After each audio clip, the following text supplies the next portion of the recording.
Absolutely. Let's go to line 5 and talk to, is this Naja? Naja? Naja, you got to talk on the phone. Huh? I'm sorry. Najee, my bad, girl. Najee. You know, sometimes they don't. Your turn. You're on Street Soldiers. Jump into this conversation on education.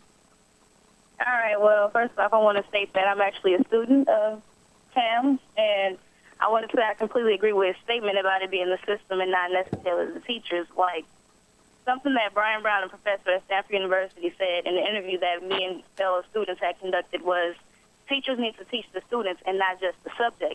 The teachers aren't even trained to teach students. They're trained to teach the subject. So it keeps us disconnected from them. And I know this much as a student. If you're not connected with me and I don't feel like you feel my struggle, why should I listen to you? Like, what can you really teach me?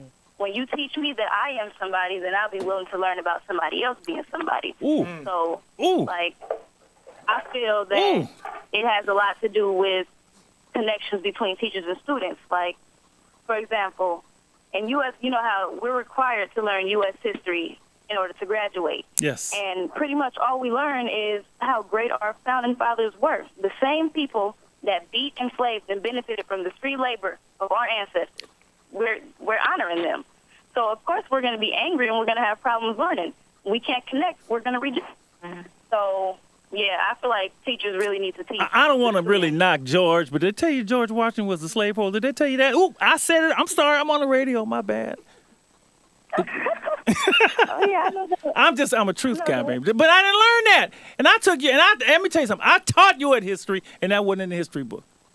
I mean, yeah, I learned that from somewhere else. I'm not going to Abe and Thomas and the rest of them, but that's okay. But, yeah, right ahead.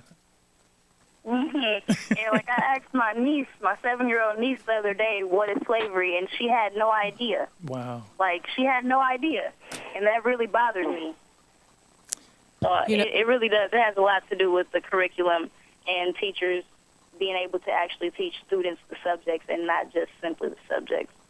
It's so interesting she mentioned slavery because at the University of San Francisco, and by the way, people said don't get USF mixed up with UCSF. This is the University of San Francisco. The Dons. The Dons. The Dons. We have a diversity scholar. His name is our basketball team is on the way back. Go ahead. I'm Dr. sorry. Clarence B. Jones. Yes. Dr. Jones was the speechwriter and personal counsel, confidant of our late Dr. Martin Luther King Jr. And he's on campus this semester teaching a class to undergraduates, and he's entitled the course From Slavery to Obama. Yes, he is. And Dr. Jones's premise is that if a student that graduates from a university and calls him or herself educated in a liberal arts college, if they do not understand the consequence and of the institution of slavery and how it has impacted every American institution, socially,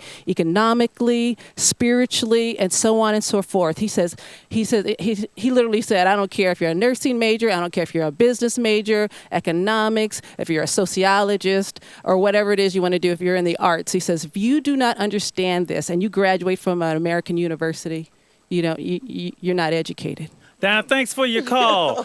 Your teacher is very proud of you.